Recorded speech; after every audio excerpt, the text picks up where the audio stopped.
Support comes from St. Louis Public Library Foundation, helping the library serve children and their families with programs and services needed to become lifelong readers. More information about the foundation is at slpl.org. This is St. Louis on the Air from St. Louis Public Radio. I'm Elaine Cha. There's a political shift happening in the Metro East. Democrats in St. Clair County in Illinois have previously enjoyed double-digit victories over their Republican opponents. But those margins of victory over the last 3 elections have crept into the single digits. While Democrats still have a stronghold in the county that includes cities such as East St. Louis, Belleville, Fairview Heights, Millstadt, O'Fallon, and Scott Air Force Base, the political trends have some watchers wondering whether St. Clair County will eventually become more like Madison County, just to the north, where Republicans now dominate. Joining me to talk about this and his reporting on it is St. Louis Public Radio Metro East reporter Will Bauer. Will, welcome back to the show. Hey, Elaine, thanks for having me. So, Will, what is it that first got you interested in reporting on this topic? So I think probably like any reporter that covers an election, you end up going through the data after the fact when official tallies become a little more official. So that's just exactly what I was doing. And St. Clair County is, when you look at their county election results page, you can actually look at it with the full countywide vote or without East St. Louis, and that's because East St. Louis has their own elections commission. So anyway, I was just looking at the numbers without East St. Louis, and I noticed that the GOP, the Republicans, had actually won some races if you weren't counting the East St. Louis vote. And of course, with the East St. Louis vote, the Democrats had won all of those countywide races, I should say. So having not grown up in the area in St. Clair County, just having lived there the last 2 years, I kind of wondered, how does this fit into the past? Because some of those races were, a little close within a few percentage points. And I was just looking back. And so if you look at contested races kind of over the last 20 years where the full county is voting, Democrats have lost a little bit of ground. Now, depending on who you ask, some people may say Barack Obama really carried the Democratic Party, especially locally, because he was an Illinois guy. So in 2008 and 2012, when he was reelected, that made those numbers look really, really good. But I think the Republicans would say, no, it's single digits. So we're getting a little bit closer, and we're hoping in the next few election cycles we can maybe win St. Clair County. Things, yeah. And speaking of people that you talked to, among the number of folks that you spoke with for this story, including former U.S. Representative Bill Enyart, who's a Democrat. Enyart was elected in 2012 and served just one term representing, that is, Illinois' 12th congressional district. And here is what he said to you. Unfortunately, the Democratic Party is lousy, in my opinion. Certainly the National Party is lousy at messaging, and the Republicans are terrific at it. So Enyart was defeated by U.S. Representative Mike Bost. Bost is a Republican who's still in office, and someone who worked on his campaign was Michael Butler. We made a lot of progress. We still got a long way to go, but we made a lot of progress, since that cycle. But that cycle kind of was when we started seeing shifts in the county, flipping that congressional seat. Obviously, that was a big deal. And then we've seen, state rep and state Senate seats since then that have gone our way. So it's exciting.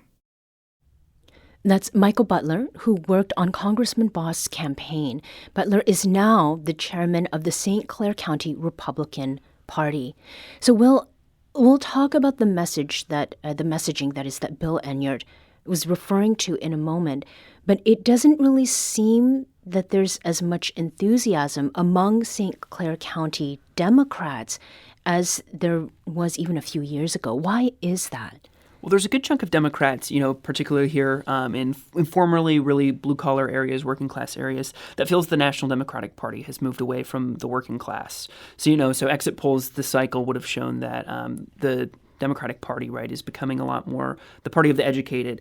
And this isn't necessarily a new thing. So when Bill Enyart was in office, he would have, said that the Democrats nationally would have been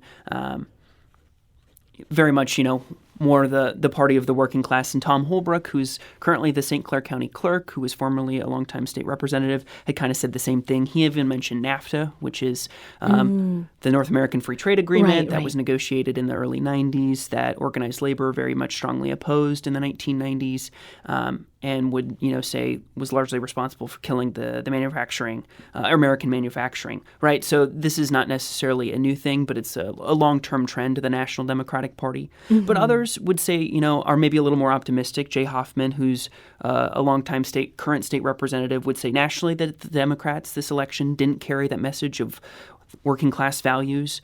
But locally, St. Clair County Democrats still do. They have good records on creating jobs in the area and vote to support raising the minimum wage, things like that. So it's very much locally, we kind of feel that the Democratic Party still does that, but nationally, the Democratic Party has lost that messaging, at least. And let's listen to something that longtime Illinois House Representative Jay Hoffman of Swansea told you, Will. I do believe that we as Democrats have to keep ensuring that people remember and know that at the end of the day, we have been and are the party of working families and will continue to be.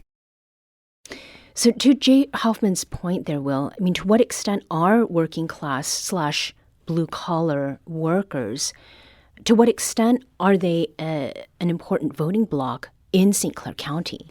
From what I can tell, talking to all the politicos, it's maybe the most important one for future elections, but numerically less than before, right? So a lot of the Metro East and both St. Clair and Madison County would have been more working class back in the day. So, for example, right, East St. Louis, big meatpacking plant facilities, Allerton, which is now part of Cokia Heights, big aluminum, and you could go on, but those industries have all been drastically cut back or are completely gone, and that's been a long-term trend of the Metro East. So a lot less than it was before, but definitely an important one. Right. Now, with regard to Donald Trump, Republican Chairman Michael Butler also said to you that some working class voters are, quote, they're Trump supporters. They're not necessarily Republicans. So with Trump not being on the ballot in 4 years, what did Butler say about transitioning those Trump supporters to becoming Republicans?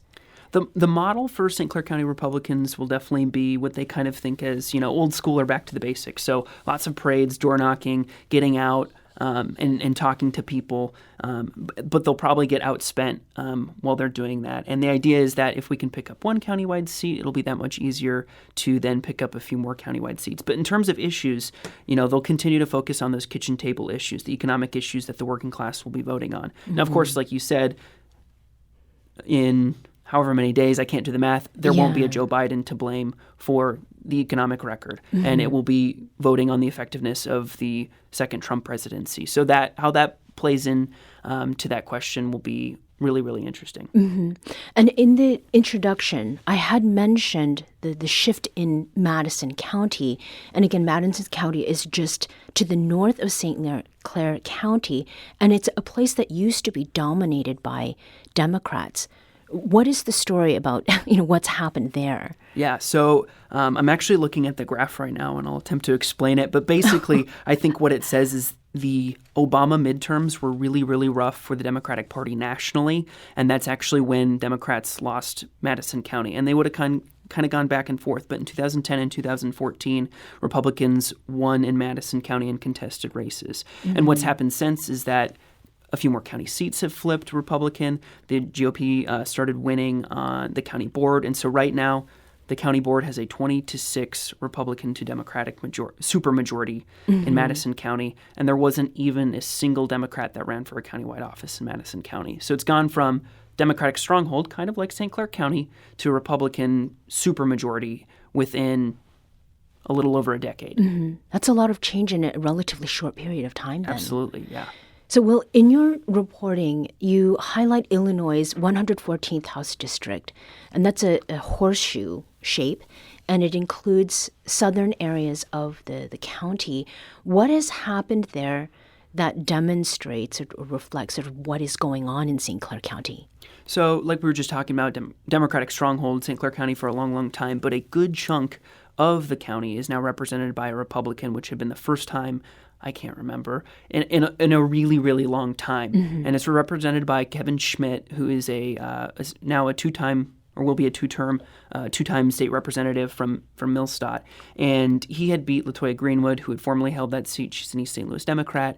But it had been this Democratic stronghold for a long, long time. And he's now beat her for the second election in a row, kind of showing that Democrats used to not win there, but now they are. And I think one could argue it's definitely a case of Democratic gerrymandering, drawing the maps, because you take East St. Louis and Coquia Heights and that horseshoe, all the rural areas in between around to Scott Air Force Base. So it's definitely the most conservative parts of the county are in this district. But for Republicans, they're thinking, hey, we used to never even compete here, and we've now won it twice. And they kind of feel like, hey, this is exactly what we're talking about. We haven't won here before. We're starting to win here now. So some momentum there.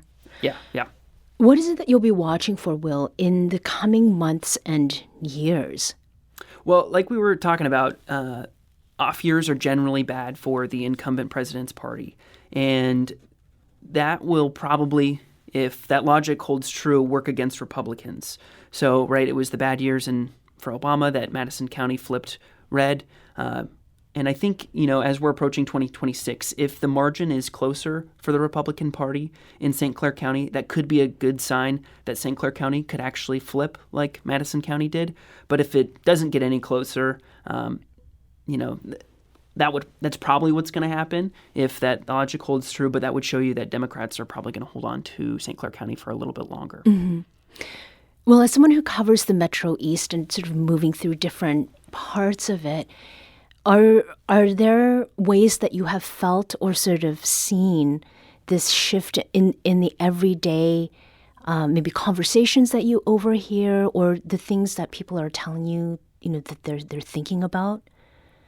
I suppose with this last election, right, all the polling would have told you that the economy would have been the number one issue, and I think so many people felt that, and I think a lot of pollsters would tell you that was right the single most important issue that so many people were voting on, and in working class areas that does have a big impact, right? Mm-hmm. So whether or not that stays true, right, how much impact inflation has, in the next presidency, and then what voting on the record of a non-Joe Biden president, how much that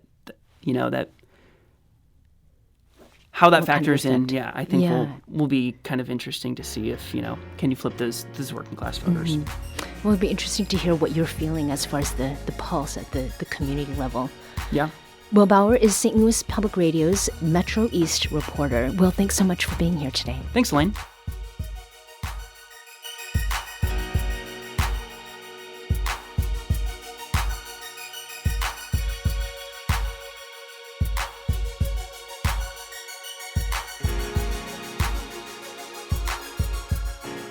Today's episode was produced by our executive producer, Alex Hoyer.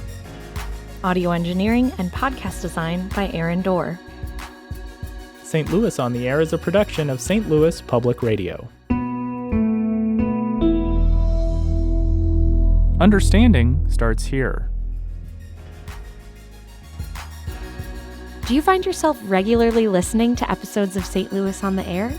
Suggest us to a friend you think might enjoy our conversations. And leave us a review and rating on Apple Podcasts on the App Store. It's the simplest way to help people discover our show. Thanks.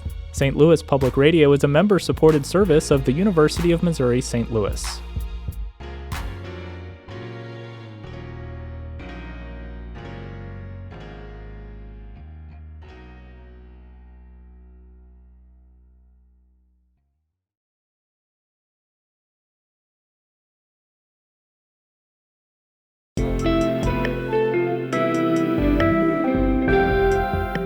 The Gateway brings you the day's news each weekday from around the St. Louis region and the state capitals in Jefferson City. Our schools are accredited. We don't need this bill. And Springfield. How many more years must pass before lawmakers see time is of the essence? I'm Abby Larico. Join me each weekday for The Gateway on the STLPR app or wherever you get podcasts.